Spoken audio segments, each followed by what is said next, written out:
പ്രഭാഷകന്റെ പുസ്തകത്തിൽ നിന്നുള്ള വായന, അധ്യായം 30. കുട്ടികളുടെ ശിക്ഷണം. പുത്രനെ സ്നേഹിക്കുന്നവൻ അവനെ പലപ്പോഴും അടിക്കുന്നു. വളർന്നു വരുമ്പോൾ അവൻ പിതാവിനെ സന്തോഷിപ്പിക്കും.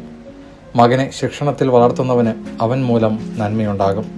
സ്നേഹിതരുടെ മുമ്പിൽ അവനെക്കുറിച്ച് അഭിമാനിക്കുകയും ചെയ്യും. മകനെ പഠിപ്പിക്കുന്നവൻ ശത്രുക്കളെ അസൂയാലുക്കളാക്കുന്നു. സ്നേഹിതരുടെ മുമ്പിൽ അവന് അഭിമാനിക്കാം. ആ പിതാവ് മരിച്ചാലും മരിക്കുന്നില്ല. തന്നെപ്പോലെ ഒരുവനെ അവൻ അവശേഷിപ്പിച്ചിട്ടുണ്ട്. ജീവിച്ചിരുന്നപ്പോൾ അവൻ മകനെ കണ്ടു സന്തോഷിച്ചു. മരിക്കുമ്പോൾ അവന് ദുഃഖമില്ല. ശത്രുക്കളോട് പകരം വീട്ടുവാനും സ്നേഹിതന്മാർക്ക് പ്രത്യുപകാരം ചെയ്യുവാനും അവൻ ഒരുവനെ അവശേഷിപ്പിച്ചിട്ടുണ്ട്.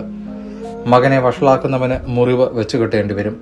അവന്റെ ഓരോ നിലവിളിയും പിതാവിനെ വേദനിപ്പിക്കും. മെരുക്കാത്ത കുതിര ദുശാഠ്യം കാണിക്കും. ശിക്ഷണം ലഭിക്കാത്ത പുത്രൻ തനിഷ്ടക്കാരനാകും. പുത്രനെ അമിതമായി ലാളിച്ചാൽ അവൻ നിന്നെ ഭയപ്പെടുത്തും. അവനോടുകൂടെ കളിക്കുക, അവൻ നിന്നെ ദുഃഖിപ്പിക്കും. അവനോടുകൂടെ ഉല്ലസിക്കരുത്, ഒടുക്കം നീ ദുഃഖിച്ച് പല്ലുഞെരിക്കും. അവന് യൗവനത്തിൽ അധികാരം നൽകുകയോ അവന്റെ തെറ്റുകൾ അവഗണിക്കുകയോ അരുത്.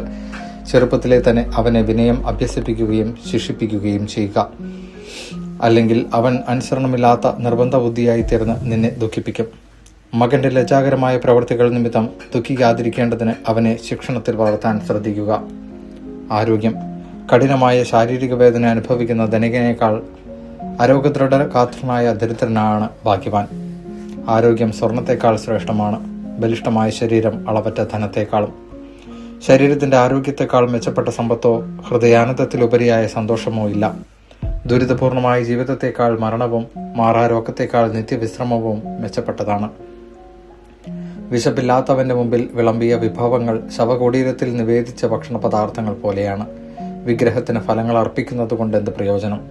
ഭുജിക്കാനോ ഘ്രാണം ആസ്വദിക്കുവാനോ അതിന് കഴിവില്ല.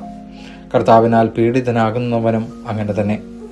അവൻ ഭക്ഷണപദാർത്ഥങ്ങൾ നോക്കി ഏങ്ങിക്കരയുന്നു.